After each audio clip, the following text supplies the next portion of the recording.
In view of that request, not exactly, Mr. Chairman, but in view of Mr. Welch's request that the information be given once we know of anyone who might be performing any work for the Communist Party, I think we should tell him that he has in his law firm a young man named Fisher, whom he recommended incidentally to do the work in this committee, who has been for a number of years a member of an organization which was named, years and years ago, as the legal bulwark of the Communist Party, an organization which always springs to the defense of anyone who dares to expose communists. I certainly assume that Mr. Welch did not know of this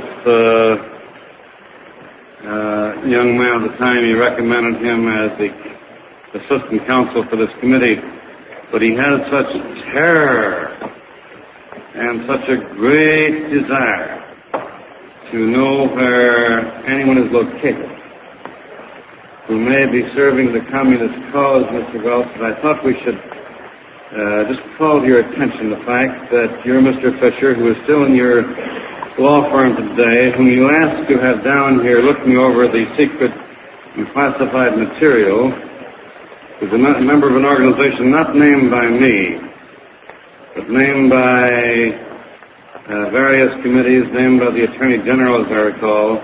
He belonged to it long after it had been exposed as the legal arm of the Communist Party.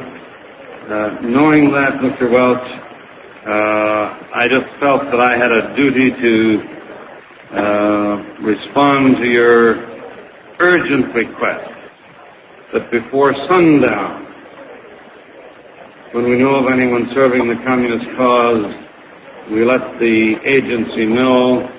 We are now letting you know that your man did belong to this organization for either 3 or 4 years, belonged to it long after he was out of law school.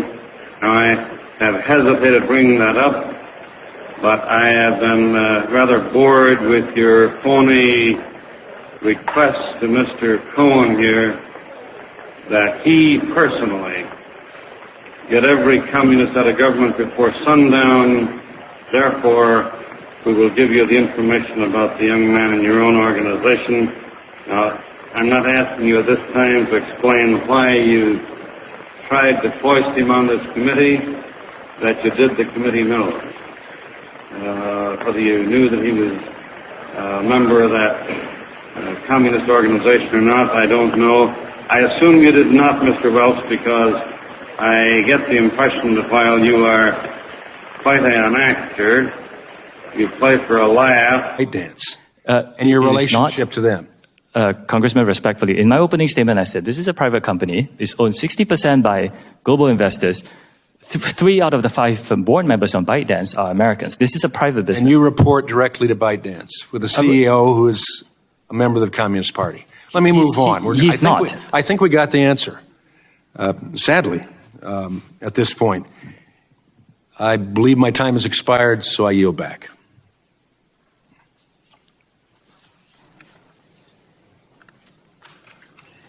The communist cause. I think you were unknowingly aiding it when you try to burlesque this hearing in which we are attempting to bring out the facts, however. Mr. Chairman, well, it's fair to say that he has no recognition, no memory of Mr. Welch recommending either Mr. Fisher or anybody else as counsel for this committee. I will put in the record, Mr. Chairman, the news story on that. Under these circumstances, I must myself have something approaching a personal privilege. Senator McCarthy, I did not know, Senator, sometimes you say, may I have your attention? May I have your attention? Now, this time, sir, I want you to listen with both. Senator McCarthy, I think until this moment, Let me ask, Jim, when you get the news story, the fact that this man belongs to this communist-run organization, I will tell you that he belongs to it. Will you get the citations, what are the citations showing that this was the legal arm of the Communist Party and the length of time that he belonged, the fact that he was recommended to Mr. Welch? I think that should be in the record. Senator Cherokee. Half hours with you, and I'm going to try to get to every member. So we're going to keep going. It is very important. I would love to follow up. There will be other opportunities. The lady yields back. Gentleman from Georgia, Mr. Buddy Carter, is recognized for 5 minutes. Thank you, Madam Chair. Mr. Crew, welcome to the most bipartisan committee in Congress. We may not always agree on how to get there, but we care about our national security. We care about our economy, and we sure as heck care about our children. We sure do. And that's why you're here today, because 2/3 of all the youth in our country are on your app. They spend an average of 95 minutes on your app. And you know, research has shown that TikTok is the most addictive platform out there. And the reason for that, as we've been told, is because it has the most advanced algorithm. And the Chinese Communist Party knows this, and I don't speak for everyone, but there are those on this committee, including myself, who believe that the Chinese Communist Party is engaged in psychological warfare through TikTok to deliberately influence U.S. children.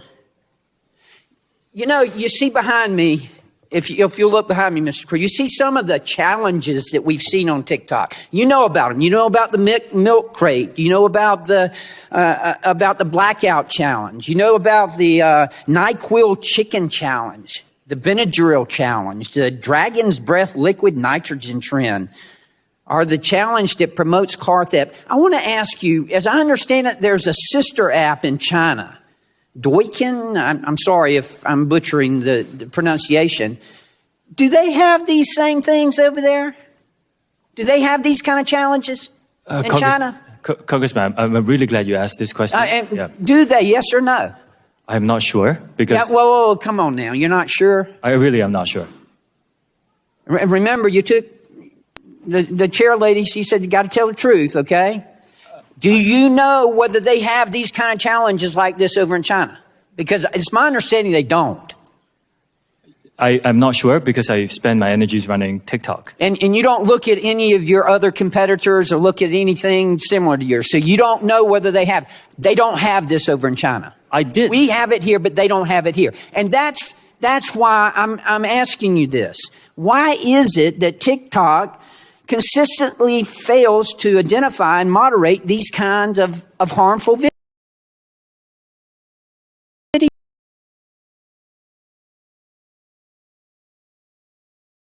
We've already heard, God bless you, from parents who are here with us, who have lost children. I submit to you, everybody up here cares about the children of this country. You're welcome. I think that should be in the record. Senator Cherokee, you won't need anything in the record when I finish telling you this. Until this moment, Senator, I think I never really gauged your cruelty or your recklessness. Fred Fisher is a young man who went to the Harvard Law School and came into my firm and is starting what looks to be a brilliant career with us. When I decided to work for this committee, I asked Jim St. Clair, who sits on my right, to be my first assistant. I said to Jim, pick somebody in the firm to work under you that you would like. He chose Fred Fisher, and they came down on an afternoon plane. That night, when we had taken a little stab at trying to see what the case is about, Fred Fisher and Jim St. Clair and I went to dinner together. I then said to these two young men, boys, I don't know anything about you except I've always liked you. But if there's anything funny in the life of either one of you that would hurt anybody in this case, you speak up quick. Why? This is a real industry challenge, and we're working No, it's very not hard. industry. This is TikTok. It's We're a challenge. talking about TikTok. We're talking about why is it that you can't control this? And although I believe in giving credit where credit's due, I want to thank you. It's my understanding that the video that threatened life of the chairwoman has been removed. Thank you for doing that. Sorry we had to bring it to your attention here, but it's been removed. Tell me why this goes on. This is an industry challenge for all of us here operating in this Okay, country. so much for industry challenge. I want to shift gears real quick. I want to talk about biometric matrix, and I want to talk specifically. Can you tell me right now, can you say with 100% certainty that TikTok does not use the phone's camera to determine whether the content that elicits a pupil dilation should be amplified by the algorithm? Can you tell me that? We do not collect body, face, or voice data to identify our users. We do not. The only face data that you will get, that we collect, is when you use the filters to have, say, sunglasses on your face. We need to know where your eyes are.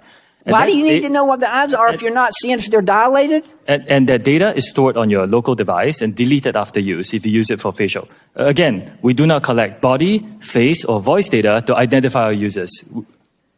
I find that hard to believe. It's our understanding that they're looking at the eyes. How do you determine what age they are then? We rely on age gating as our key age assurance. Age gating, which is when you ask the user what age they are.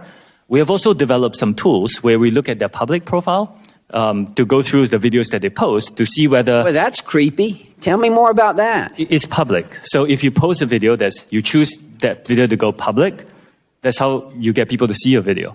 We look at those to see if it matches up the age that you talked about. Now, this is a real challenge for our industry because privacy versus age assurance is a really big problem. Look, you keep talking about the industry. We're talking about TikTok here. We're talking about children dying. Do you know how many children have died because of this? Do you have any idea? Can you tell me? Congressman, again, it's heartbreaking. Can you tell me how many children in America have died because of challenges like this?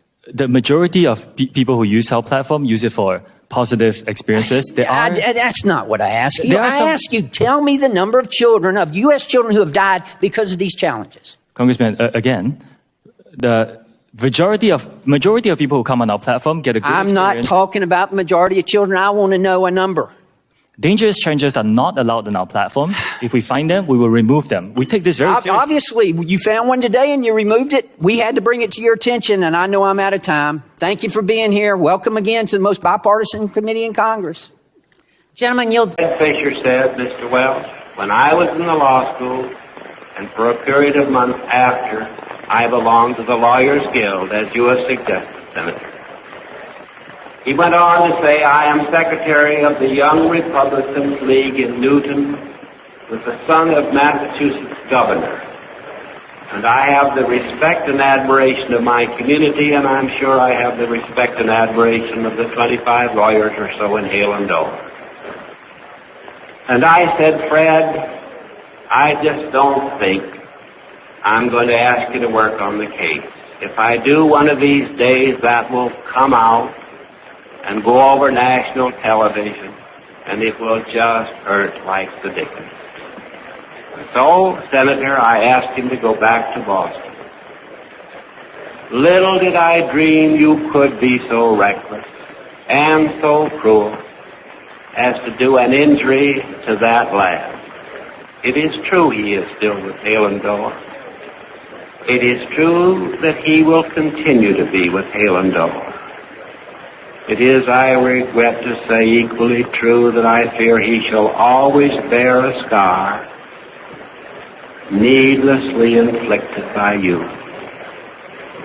If it were in my power to forgive you for your reckless cruelty, I would do so.